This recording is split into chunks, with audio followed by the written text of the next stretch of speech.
Buddha. Oh, they're there making their sacrifice. That Buddha has multiple arms, like 4 of them. So.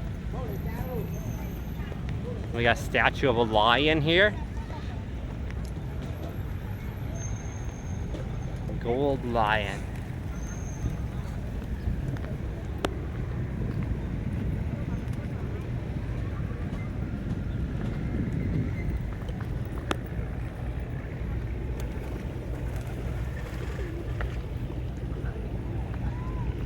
In this area here, you guys, on this side of these little temples here, this is where all the real locals hang out. They have lots of street food down here. You don't see many foreigners down here. It's darker, and just go to chill out.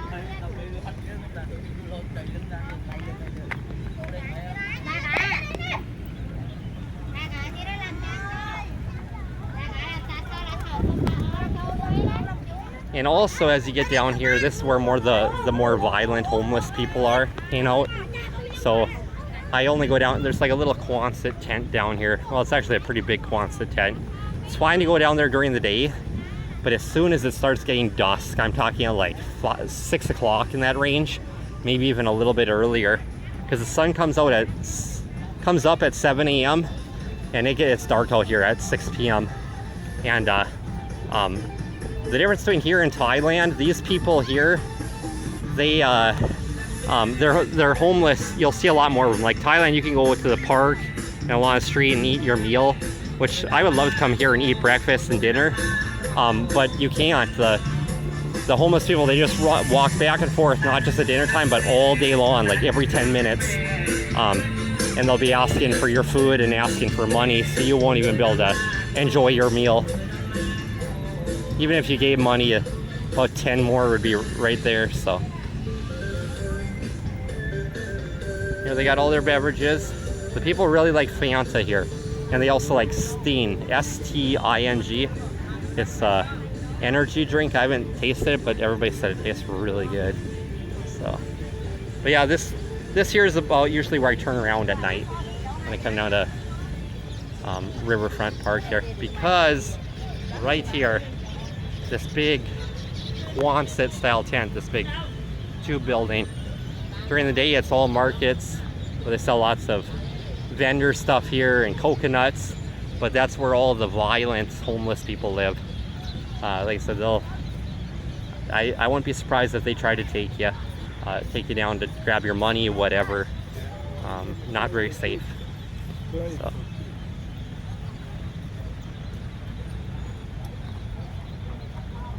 But yeah, she's got beers there in bottles, wine coolers, coconuts.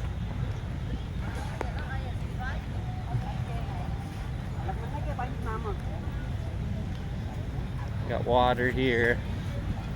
Lots of flowers here. And then this here just goes the entire length of the riverfront. And I actually went down there. That'll take you all the way down to like the ferry that goes to the islands that carries the cars and the boats. But that's a long walk, and there are no public restrooms, and there's no way to get off the walk to get back onto the main road to go use the restroom. It's just the backyards of all these giant, massive hotels and everything, so you can't go on private property like that. So, and then like I said, it's got a guardrail there, and it's straight up and down, so it's not like you can hop off and get out of the line either. So. Make our circle around this giant tent where the riffraff hangs out.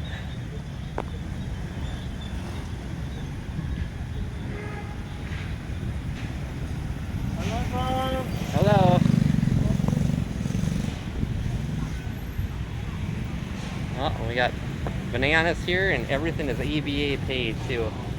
So much stuff. I don't trust any of that stuff, you know, paying with your phone and all that. I mean, I only use Khmer Real, use the cash to pay for stuff. So.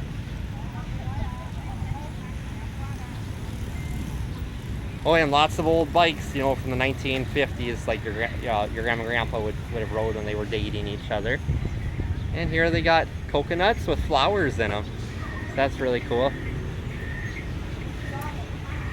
Keeps the flowers alive. Little tiny bananas. I think that these bananas, one of the girls from Africa told me that they actually have a different name for them than actual banana stuff. Yeah. Here we got wrists made out of, wristbands or whatever, out of flowers. We've got apples here. And oranges. I priced up the oranges. They're like 2,000 real a piece. They're pretty small, so that comes out to 50 cents. So with my $2 a meal budget, that'd be 4 little tiny oranges like that. That won't fill me up, so I haven't bought any.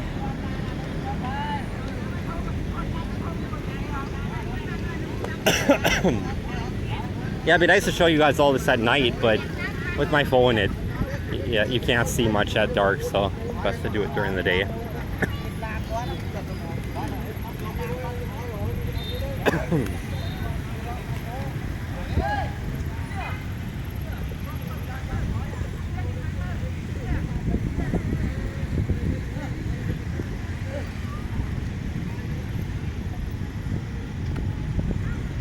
Yeah, and you'll see lots of school kids out here during the day like this because their school hours, every school's a little bit different, but most of them school starts like 7-10 in the morning and runs until like 4:30 at night. But the kids get off a really long dinner break. They get off at 10:25 and don't come back to school until 1:25 in the afternoon. So really drags out the school days for them and for the school teachers. And we're gonna cross the street over here, you guys. And how you cross the street is, like I said, there's so much traffic here. You wait until the lane that's closest to you doesn't have a car coming or it's a little ways off, and you can start walking out there and they will see you.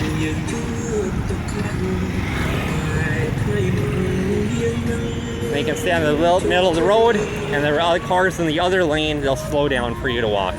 But yeah, don't be like a jackrabbit where you speed up, slow down, anything like that, then they won't have time to react to you guys. So you just kind of slowly proceed out there, kind of at a little bit of 45-degree angle, and they will slow down for you and you will pass in front of them. Just make sure you maintain eye contact with them, because like I said, if you just rush out there, you're like a dog running right out there in front of traffic. And like I said, the nice thing about Phnom Penh, people drive slow here. I next to my apartment here, or my guest house, I see 10-year-old boys with their 2 little brothers in the back of their motorbike driving around a busy city of 2.3 million people here, and none of them get in accidents. So that just shows you how safe traffic really is here, you guys, with how chaotic that it might seem and everything. Just slow down, drive slow, and you won't get in an accident.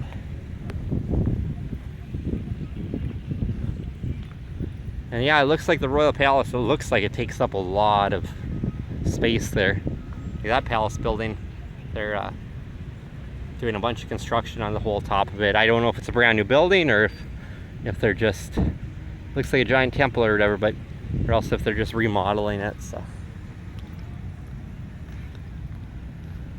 yeah, and they fenced off the street right for right now. I'm sure sometimes it's open to the public, but right now it's not. It's kind of nice, you don't have to worry about getting run over when you're walking around the Royal Palace area here.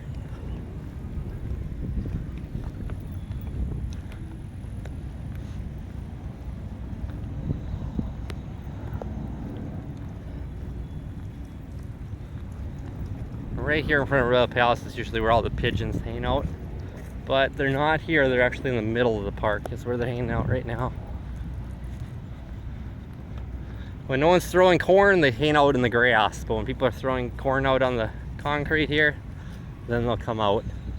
And I tell you what, Royal Palace is absolutely beautiful at night though, you guys.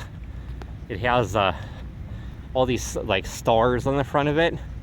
They're electronic and they have lights that it looks like stuff is spinning like little pinwheels. It's really neat to see.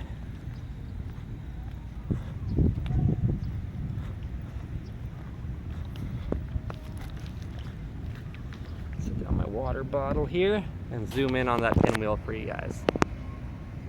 It's So yeah, that is the pinwheel.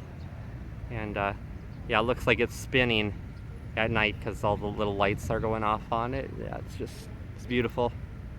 Okay, so this is a beautiful city to live in, you guys. I feel all my other roommates that come and go every day, they're all like, some will come back later on their return trip from Siem Reap or wherever, and they're like, oh, you're still here? And I'm like, yep, living here for at least the next 4 months here with my tooth, and then hopefully I'll find a job within that time. And if I don't, I would head to Vietnam, and then if I don't find a job there, I'd head to Thailand.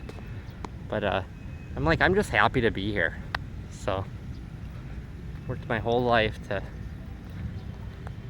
get to live and work in Asia and start a new life.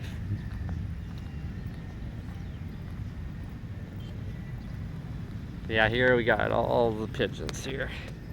I'll zoom in on them for you guys. But yeah, there they are, just hanging out in the grass.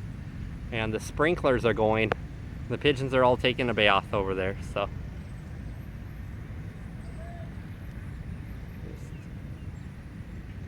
Where is that? Yeah, right there's the sprinkler, and they're jumping all around in the water, just having a good old time. So. Yeah, and the cars that you guys see in Phnom Penh, it's just amazing. You know, like me coming from the Midwest in the US, where you never see like a Ferrari or anything like that. I saw my own Ferrari here. It was a pretty darn new one here in Phnom Penh. They actually have a Ferrari, Lamborghini dealership. I looked in the showcase windows, but they didn't have any cars in there, but outside they actually had a Ferrari. And then today on my way to the bank, there was a darn brand new Rolls Royce parked in front of the bank. It must have been the banker. So just crazy what some people can afford for cars, you know, and of how far their income goes, you know, coming to a cheap country like this, and you can drive your new Ferrari and brand new Rolls Royce. The back windows were all tinted on it, but I was able to peek in on the side window of that Rolls Royce, and yeah, it's pretty nice inside there. But you guys, I will end the video here. If you like this content coming from Cambodia, you guys want to live and work in Cambodia, I got tons of videos, so like, comment, subscribe, and every day I'll try to be bringing out a new video for you guys, just of my thoughts on the country. Well, especially Phnom Penh, you know.